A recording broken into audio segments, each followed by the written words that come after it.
the average energy consumed by a human being in a day is, the options given are 2400 calories, 2400 joules, 2400 kilojoules, and 2400 kilocalories. Now, the average energy, we need to remember that approximately 10 raised to 7 joules of energy is consumed by the human. But since our answers don't match these units, we'll convert it into calories or kilocalories. We need to know that 1 joule is nothing but 4.2 kilocalories. So therefore, the answer for this would be average energy would come out to be 10 raised to 7 joules upon, let's convert it into calories, so 4.2 kilocalories, let's write, so into 10 raised to 3 joule per kilocalorie, into 10 raised to 3 kilocalories. So therefore, what we arrive at the answer is average energy comes to around, when we solve this, it comes approximately near 2400 kilocalories. Hence, option D is the correct answer. A block of mass m is moving with a speed v on a horizontal rough surface and collides with a horizontally mounted spring constant k as shown in the coefficient of friction between the block and the floor is u, where the maximum compression of the spring is. We have to find the equation for the compression of the spring. Okay, so we'll start. We have a block of mass which is moving with speed velocity v and the horizontal rough surface, and it collides with a mounted spring. Okay, so the force which is acting on the block of mass is given by the work done, that is work done is equals to the by the net force is half. We have kx square where k is a constant, so we have minus kx square where k is a constant minus the coefficient of friction mass into gravity, acceleration to gravity, into xm, where xm is the maximum compression of the spring. When the block of mass hits the spring, the maximum compression of the spring is given by xm. So we have the change in the kinetic energy. Due to this is the change in the kinetic energy is given by delta k, that is the change in the kinetic energy is the kinetic energy due to friction minus initial kinetic energy. So that will give us friction, due to friction is 0 minus the initial is half mv square. So we get delta k is equals to minus half mv square. Now we know the by the work energy theorem, work is equals to the change in the kinetic energy. So therefore we have work as minus half kx m square minus mu m g x m equals to minus half mv square. Okay, now rearranging the terms, we get half kx square plus mu m g x m equals to half mv square. Okay, this is by rearranging the terms. Next, what we do is we cancel the will be cancelling the halves, so multiplying the equation by 2, so we get kx square plus 2 mu m g x m minus of this mv square equals to 0. Now dividing the equation by constant k, we get x of that is, we have xm here, also we have xm square plus 2 mu m g x m upon k minus m v square upon k equals to 0. Now we need to find the equation for the maximum compression of the spring. So equation for the compression of the spring, that is xm. So equation for xm will be, that will be mu mg x mu mg. Okay, we remove the constant from this, upon k plus 1 upon k under root of the term mu mg square plus m kv square. Okay, so your option is mu mg upon k plus 1 upon k under root mu mg square plus mkv square. Okay, we just have to arrange, we have to take the km square xm square outside, and then we have to arrange the terms in relation to xm. We'll get this equation. raised to a height h from the surface of the earth, what is the sign of the work done? Applied force, gravitational force, positive, positive. What is the sign of the work done on the applied force, on the gravitational force? So the sign on the work done, it will be positive, positive, positive, negative, negative, positive, or negative, negative. Okay, so we need to find the sign on the work done. If the work done on the body is given by, we know V is equals to force into displacement cos of theta. Now the work is done in the direction of the applied force firstly. So when it is done in the direction of the applied force, the angle theta will be 0. So we get FD cos 0. So that gives you W is equals to FD. Okay, so that is positive. Next, work done sign of the work done by the gravitational force. Okay, so body moves, now the body moves in the direction opposite to that of the gravitational force, which acts vertically downwards. So the theta will be 180 this time. Okay, so W is equals to FD cos of 180. That gives you W is equals to minus of FD. So this time it is negative. So we are getting, once it is positive, once it is negative. So B is the correct option. 3i plus 4j minus 5k units, and displacement D is 5i plus 4j plus 3k units. Find the angle. We have given the angles cos. So first we'll be finding the magnitudes of both the forces and the displacements as well. So magnitude of the force is given by under root I square plus j square plus k square. So it will be 3 square plus 4 square minus of 5 square plus. So that gives you under root 50 units. Next, for the displacement as well, D is equals to under root 5 square plus 4 square plus 3 square. That is again 50 units.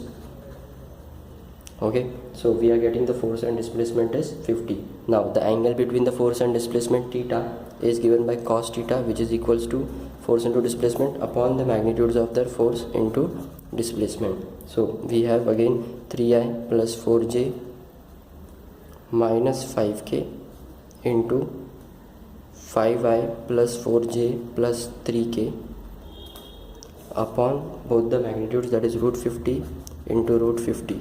Okay, solving the above equations, we get this to be 5 3 is a 15 plus 16 minus 15 upon 50. Okay, root to root becomes gets cancelled. So we have 16 upon 50, that gives you 0.32. So cos theta equals to 0.32. So theta becomes equals to cos inverse of 0.32. So B is the correct option. The correct relation between the joule and the erg is 1 joule is 10 to the power minus 5 erg, 1 joule is 10 to the power 5 erg, 1 joule is 10 to the power minus 7 erg, or 1 joule is 10 to the power 7 erg. The correct option is D, 1 joule is 10 to the power 7 erg. Round and holds it up. Work is done in lifting the weight as well. Now we have the options. Work is done in lifting the weight, lifting as well as holding the weight.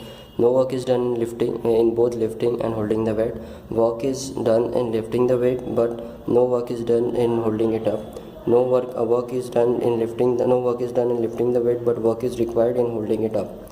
So we have the formula for work done, that is F into D cos of theta. So when the weightlifter lifts the weight, the work done by the lifting force is again the theta will be 0. So we have work done is FD. So there is a work done when the weightlifter is lifting it up. Now when the work done in holding it up, so in order to hold it up, the work done will be 0 because there is no displacement. So the correct option here is C. Work is done in lifting the weight, but no work is done in holding it up. Of length 2 meter is kept on the table such that a length of 60 meter hangs freely from the edge of the table. The total mass of the chain is 4 kg. The work done in pulling the entire chain on the table is. Okay, so we have to calculate the work done in order to pull the entire chain. Okay, so mass of mass of 2 meter of chain is mass of the chain of length 2 meter is given as, they have given it is 4 kgs. Okay, so 60 centimeter is hanging, so mass of 60 centimeter, or we can say 0.60 meters of the chain. So that much of mass is 4 into 0.60 upon 2. So that gives you 1.2 kgs of the mass. Next, now the weight of the hanging part of the chain. that is m into g. So the mass is 1.2 into g is 10, so that gives you 12 newtons as the weight. Now since we have to find the work done in pulling the entire chain on the table, so center of gravity of the hanging part lies at the midpoint of the chain. We have like for a 60 centimeter, the center of gravity must be at 30 centimeters. So we have the work done is given as 12 the weight of the part multiplied by the center of gravity, that is 0.30 meters. So that gives you 3.6 joules of work is done. Okay, so C is the correct option. If the momentum is increased by 100%, the percentage increase in the kinetic energy is, okay, momentum is increased by 100%, we need to find the percentage increase in the kinetic energy. We know that kinetic energy is given by the equation p square upon 2m. Okay, that is again half mv square. So half m into v, that is the momentum. So we have p square upon 2m. Now here, if the mass is kept constant here, so we have k direct proportional to p square. Okay, so we have two kinetic energies, one whose momentum is increased by 100%, so we will take two kinetic energies, k1 upon k2 with the momentums p1 upon p2 the square. So here we can have one. In a non-realistic regime, the momentum is increased by 100%, the percentage increase in the kinetic energy. The momentum is increased by 100%, so that is twice of the p1. The second momentum is increased by 100%, that is twice of p1. That is, we have a ratio to the kinetic energies as k2 is equals to 4 times of k1. Okay, so percentage increase in the kinetic energy is initial kinetic energy minus final minus initial kinetic energy upon k1 into 100, which is equals to k2 minus k1 upon k1 into 100. But we have the k2 as 4k1, so we will take it as k2 minus k1 upon k1 into 100 is equals to 4k1 minus k1 upon k1 equals to multiplied by 100. So after solving this equation, we get the value to be 300%. Okay, so 300% is the increase in the kinetic energy if the momentum is increased by 100%. Okay, which of the following statement is incorrect? Kinetic energy may be 0, positive or negative. Power, energy and work are all scalars. Potential energy may be 0, positive or negative. Ballistic pendulum is a device for measuring the speed of the bullets. So firstly, for the kinetic energy, if the object of mass m with the velocity v, then its kinetic energy is given by ke, which is equals to half mv square. So if the mass and the v square are always positive, therefore the kinetic energy is always positive. So kinetic energy can never go negative. So A is the incorrect option, no need to search for the other. So kinetic energy is always positive, it can never be negative. The kinetic energy than a boy of half his mass, the main speed by 1.0 meters per second, then he has the same energy as the boy. The original speed of the man and the boy respectively are. We need to find the original speed of the boy and the man. So we have two things, man, well, we'll denote the man's mass by m and this velocity by capital V, and the boy's mass by small m and this velocity by small m. So initially the kinetic energy of the boy is half the kinetic energy of the kinetic energy of the man is half the kinetic energy of the boy. So we have kinetic energy of the man is half mv square, which is equals to half the kinetic energy of the boy. So we can have half mv square is equals to half of half mv square. But we have the mass of the boy, the mass of the boy is half the mass of the man. So m is equals to capital M upon 2. We can put it over here. So half mv square is equals to half of m capital M upon 2 into small v square. Okay, solving this equation will give us the velocity of the boy. V square is equals to 4 times the velocity of the man, that is v is equals to twice the velocity of the man. So the boy is having the velocity twice that of the man. Now if the velocity of the man is increased, that if the velocity of the man becomes v plus 1, okay, the velocity of the man becomes equal v plus 1, then the kinetic energy becomes equal. Okay, so we have half m v plus 1 the whole square, that is the kinetic energy of the man after the velocity is increased, is equals to half again m upon 2 into small v square.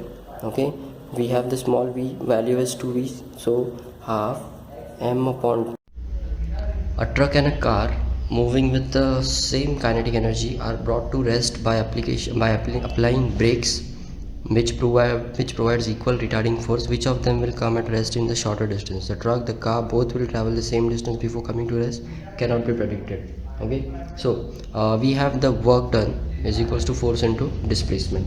Okay, so change in the kinetic energy, both the trucks and the car are having the same kinetic energy, so same amount of work should be done in order to same amount of work is to be done on both of them. As the retarding force is same for both of them, is applied same for both of them, therefore both the truck and the car traveling the same distance will come at the same time at rest. So both will travel the same distance before coming to rest. So C is the correct option.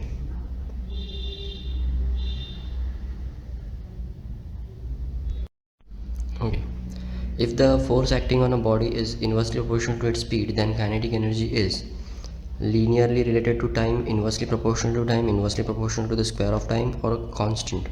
Okay, so what we have given is force is inversely proportional to velocity, that is the speed. Okay, so we take a constant for that purpose, we get a c as a constant, so F is equals to c upon v. We have F is equals to ma is equals to c upon v. Again we can put a is acceleration, which is velocity upon time, so that is m is change in velocity upon time is equals to cv. We'll keep m dv as it is, the dt goes over there, so dt upon v. Then we'll integrate, we'll rearrange the terms of this, we get v dv is equals to c upon m dt. Integrating both the on both the sides, we get integrate v velocity with respect to v, integrate c upon v with respect to time, we get v square upon 2 is equals to ct upon m. Okay, so it's m over here. Now we can rearrange the terms, we get half mv square is equals to ct, that is this kinetic energy half mv square is equals to ct, that is c is again a constant, so removing that constant we get it is directly proportional to time, so we get the option it is linearly related to time. Now the momentum of a body is increased by 25%, the kinetic energy is increased by about 25%, 5%, 56%, or 38%. Okay, so we have the momentum of a body, which is we have the kinetic energy, which is equal direct proportional to p square upon 2m. So we have k is equals to p square upon 2m, where p is the momentum and m is the mass of the body respectively. So from the relation we get that the kinetic energy is directly proportional to the momentum square. Okay, now here for the momentum is increased by 24%, so for the increase in the momentum we have p dash, which is the 25% of the initial momentum, that is the initial momentum plus 25 upon 100 plus p, 25 upon 100 p. So solving this we get 125 upon 100 to the original momentum, we again get 5 upon 4 p, so p prime becomes equals to 5 upon 4 p, getting a ratio of the change in the momentum upon the original momentum is 5:4. Okay, now putting it in the form of kinetic energy, so we have the change in the kinetic energy upon k will give us p prime upon p the whole square, that is the ratio we have is 5 upon 4 the whole square, that becomes 25 upon 16. Okay, so k prime is 25 upon 16 k. Now percentage increase in the kinetic energy of the body, we have the equation for the percentage increases the increase minus the initial upon the initial multiplied by 100, so the increase is 25 upon 16 minus the initial is k upon the initial k into 100. So on solving this we get 9 upon 16 into 100, which is equals to 56%. Okay, so 56% C is the correct option. The area under force and displacement curve represents velocity, acceleration, impulse, and work done. Work done is force into displacement, so basically the area under the force into displacement represents the work done. Option D is the correct option. The force F acting on the object varies with distance x as shown in the figure. Find the work done in moving the object from x to 0 to 8 meters. Okay, so this is the force given, this is the displacement given. So the total area is the total work done is the area under force into displacement. So we have two areas over here. One is this and one is this. So these two triangles we have to separate them. So the total work done is, that is half multiplied by the area by one triangle, that is this base 4 into height, that is 20, minus half of the, again the base is here, it is 4 to 8, that is 4 again, multiplied by the height, that is 20, but that is 20. So calculating the distance, we get the work done is 0 joules. Okay, so A, we have 0 joules is the correct option.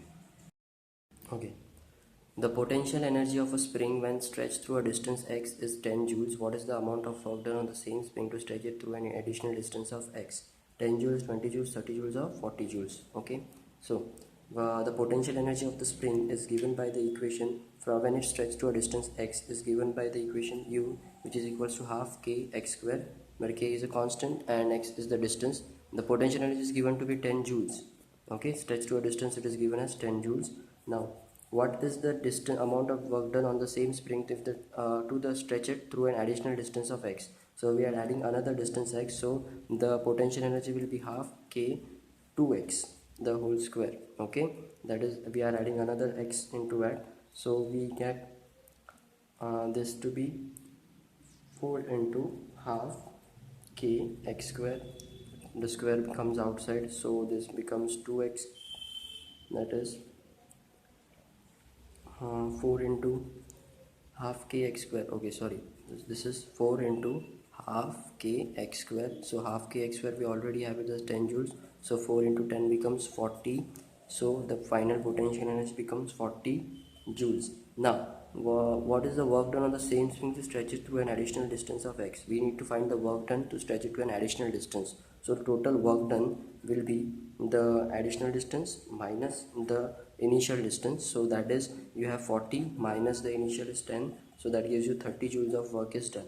So C is the 30 is the correct option. The potential energy of the system increases if the work is done upon the system by a non-conserving force, conservation force, by the system against a conservation force, by the system against a non-conservation force, upon the system by a conservation force. The potential energy of the system will increase if the work is done by the system. Okay, now it will increase by the system only if the work is done against a conserving force. So option B is the correct option.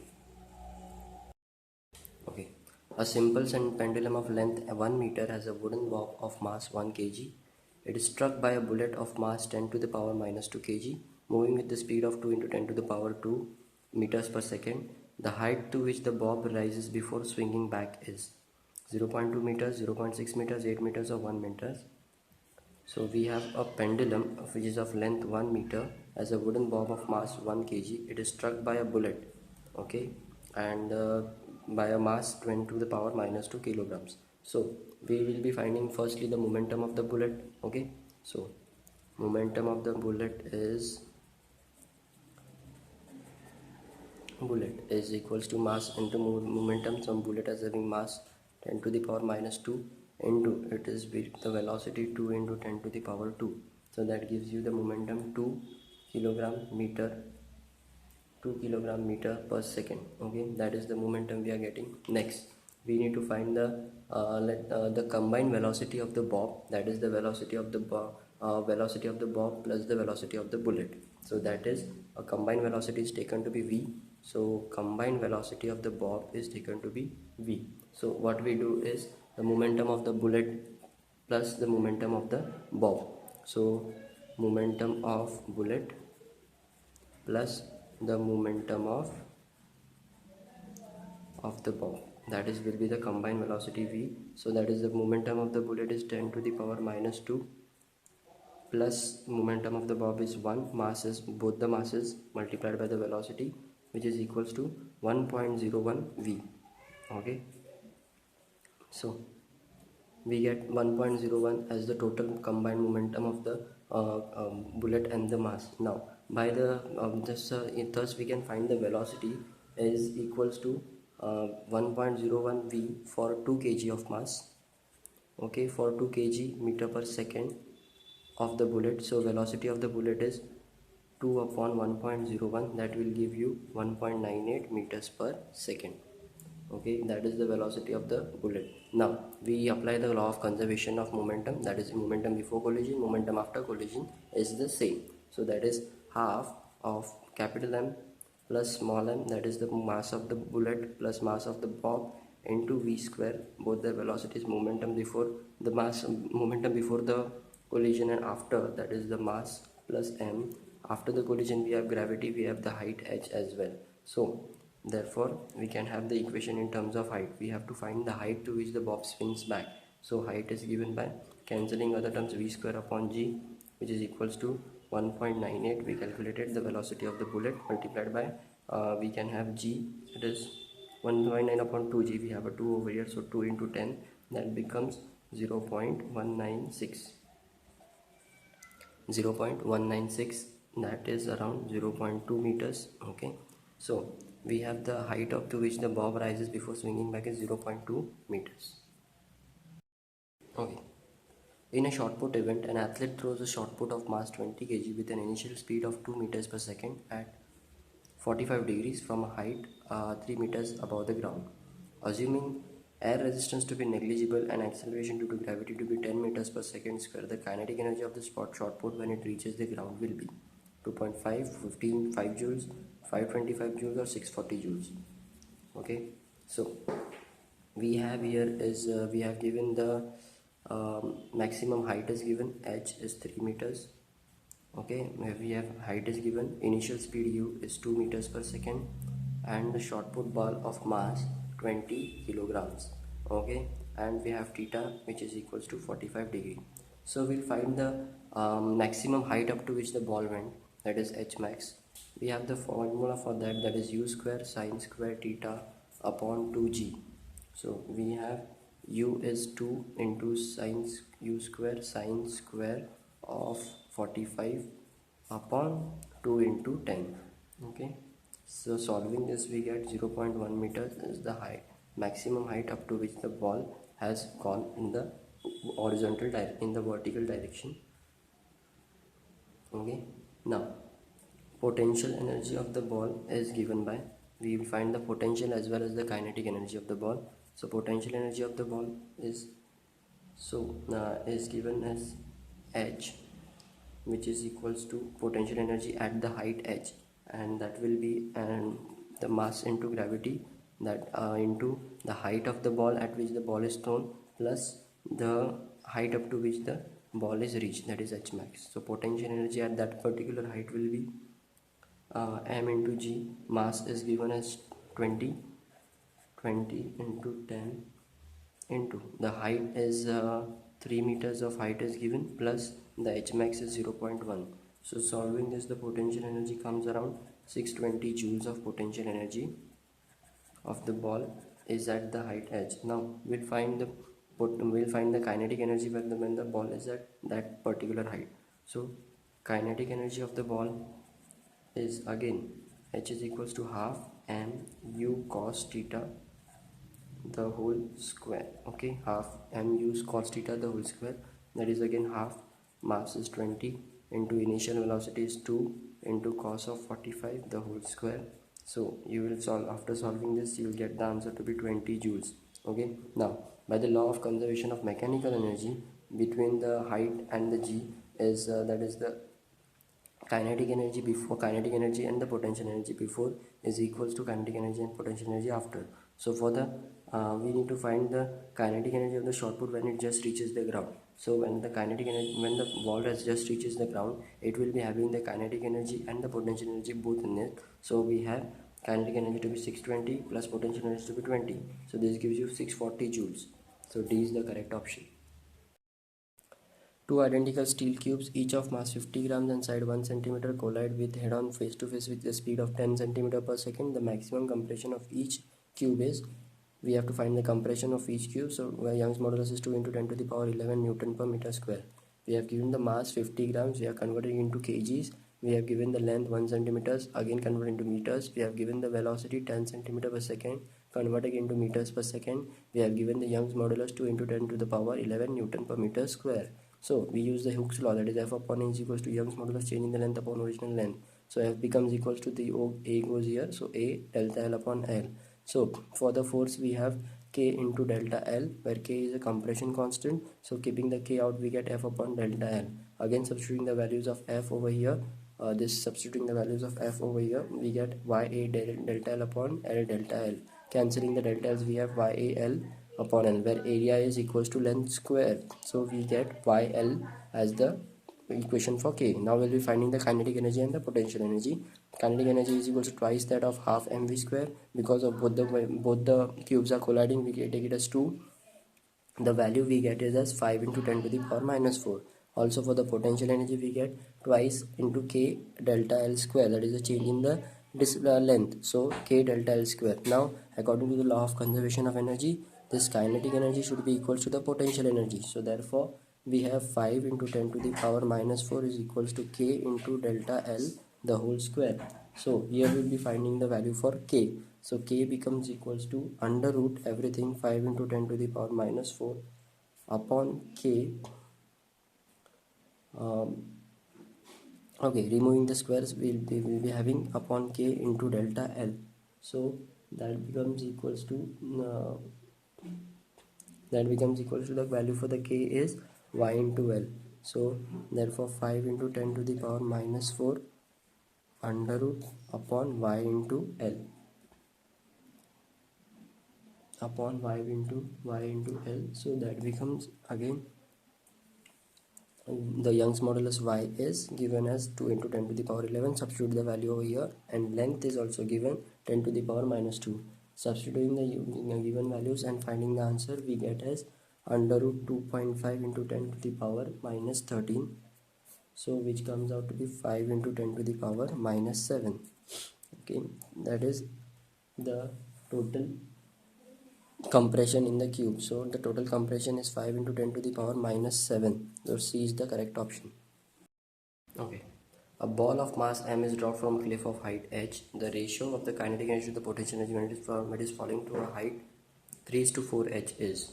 Okay. So we need to find the ratio. Suppose then this is the height h, capital H, from which the ball is dropped, and this is a small h height which we can consider from where the ratio is 3:4 times that of the capital H. Now we need to find the potential ratio of kinetic energy to the potential energy at this particular height. Okay, so what we'll be taking is we'll be taking the mechanical energy both at this height and this height. Okay, so mechanical energy at the capital H will be E of H, which is equals to, here there will be mg H. Okay, the mass weight of the ball multiplied by the height.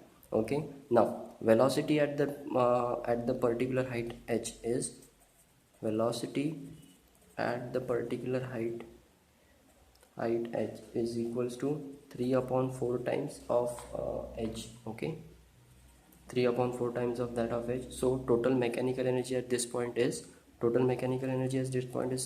E of small h, that is mgh plus half of mv square h. Okay, so that is the kinetic energy plus the mechanical energy which we are getting, half mv square h. Okay, but according to the law of conservation of energy, we have the total energy at height h is equal to total energy at this height will be equal to that of this the bigger height. So we have the two equations. We'll take the two equations.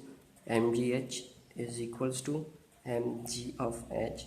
Okay, this is for the small height, so we have h plus half mv square h. Okay, so in these two equations, solving these two equations, we can get the equation for the velocity at this particular height, that is vh square, which is equals to 2g into bracket capital H minus small h. Okay, now we have asked for the ratio between the kinetic energy to the potential energy. So kinetic energy at this point h upon the potential energy at this point h is equal to, kinetic energy as we all know it is half m v square h upon potential energy is mg small h. So half m, here we have v square, we can put this value over here, so we get 2g capital H minus h upon mgh. Okay, so after substituting the values, we have we'll get some equation like h minus h h upon h minus 1. So solving it, we get the ratio is 1:3. Okay, so C is the correct option, 1:3. Here we have a car of mass 1000 kg moving with a speed of 18 kilometers per hour on a smooth road and colliding with a horizontally mounted spring constant 6.25 into 10 to the power 3. The maximum compression of the spring is, okay, we have a car which is colliding to a spring over here, and then we have to find this compression of the spring, the maximum compression of the spring. Mass of the car is 1000 kgs and the speed is, velocity is 18 kilometers per hour. We can convert it into kilometers per second by a factor of 5 to the power 5 upon 18, multiplying it by the factor of 5 upon 18, so we get 5 meter per second. Okay, that is the velocity. Now at the maximum compression, that is we have compression xm, we have to find the value for xm. For the compression, the kinetic energy of the car, it will be converted into entirely into the compression power of the potential energy of the spring. Okay, so kinetic energy, we have half mv square, this will be entirely converted into the potential energy of the spring, that is the compression energy, that is xm square, m xm square. So finding the value for xm, we get it is under root m upon k into v. Okay, we can take the mass as k. Okay, so m upon k into v, so xm is equals to, substituting the values, mass is 1000 upon the k, it is a constant 6.25 into 10 to the power 3 into the velocity is given as 5 meters per second. Solving this equation, the answer comes out to be 0.4 into 5 equals to 2 meters. Okay, so the maximum compression of the spring is 2 meters. When a long spring is stretched by 2 centimeters, its potential energy is V. If the spring is stretched by 10 centimeters, the potential in it will be. Okay, so we have the potential energy in the spring, which is given by V is equals to half kx square. Okay, so we have two potential energies, one which is at 2 centimeters, one will be at 10 centimeters after stretching the spring. So V1 upon V2 is equals to, we have it is direct proportional to the displacement x, that is x1 upon x2 the whole square. That gives you V1 upon V2 becomes, the first x is at 2 centimeters, that is 0.02 meters, and this next is at 10 centimeters, that is 0.10 the whole square. So that becomes 1 upon 25 V1 upon V2. So V1 is equals to that is V1 upon V2 is equals to 1 upon 25.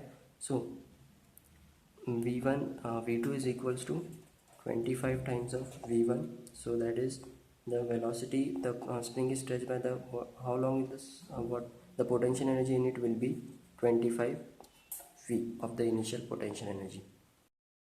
Okay, 1 milligram of matter is converted into energy, the energy released will be, okay, we have matter of mass 1 milligram, that is 1 into 10 to the power minus 3 grams. Again we have to convert it into kilograms, that is 1 into 10 to the power minus 6 kgs. Okay, we have Einstein's equation, E equals to mc square.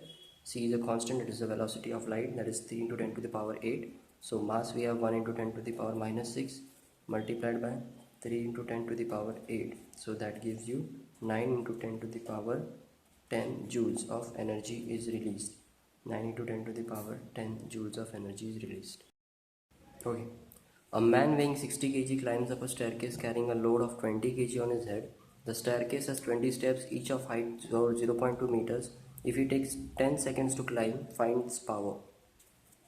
Okay, we have to find the power for the man, then power of the man. So man is weighing 60 kgs and he's carrying a load of 20 kgs. The total mass will be 60 plus 20, that is gives you 80 kgs of mass he is carrying. Next is the total mass. Now the staircase has a 20 steps, so height is equals to it has the each of height 0.2 and it has a 20 steps, so total height of the staircase is 20 into 0.2, that is 4 meters of height. It is the total height of 4 meters, and then he takes 10 seconds to climb, so time given is 10 seconds. Next, gravity, acceleration due to gravity, we can take 98.8 meters per second square. Okay, now we need to find the power which is given by work done upon time. Okay, work upon time, work we have mgh upon t, that is mass into gravity into height. Putting the values, m is 80 into gravity is 9.8 into height is 4 upon the time is 2 seconds, time is 10 seconds. Okay, so we get 3.3.6 is the power, that is the power by the of the uh, of the man, that is 3.136.6 W. A crane lifts a man of 100 kg to a height of 10 meters in 20 seconds. The power of the crane is, take G as 10 meters per second square. Again, we have given mass which is equals to 100 kgs, height is given as 10 meters and time is 20 seconds, and we need to find the power of the crane.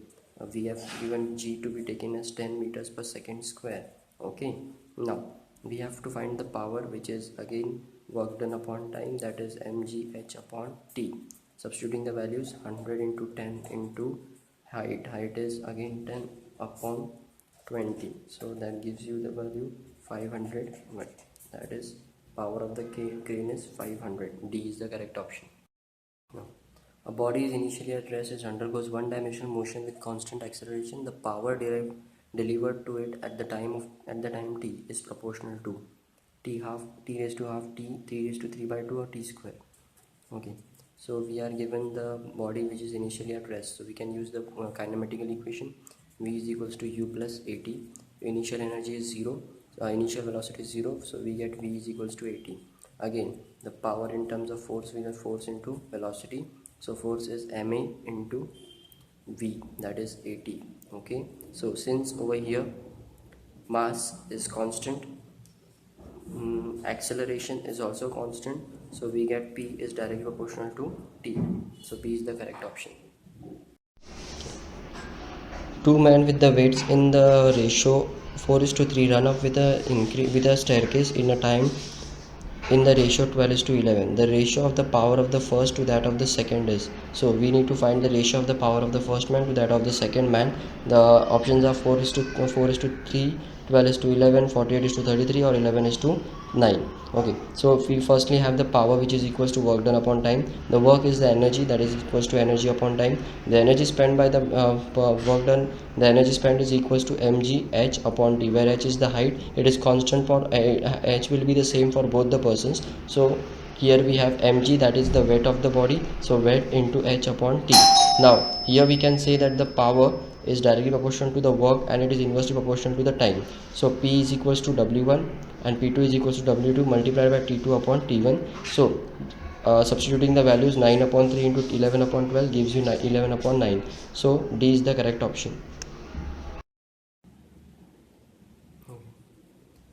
In which of the following potential energy curves possibly describes an elastic collision in two billiard balls? Here R is the distance between the center of the balls. Okay, so we have a graph given of potential energy versus the distance between the R's. Okay, so we can say that whenever two billiard balls will coincide with or will they will touch each other, the distance, the energy, potential energy between them will be 0.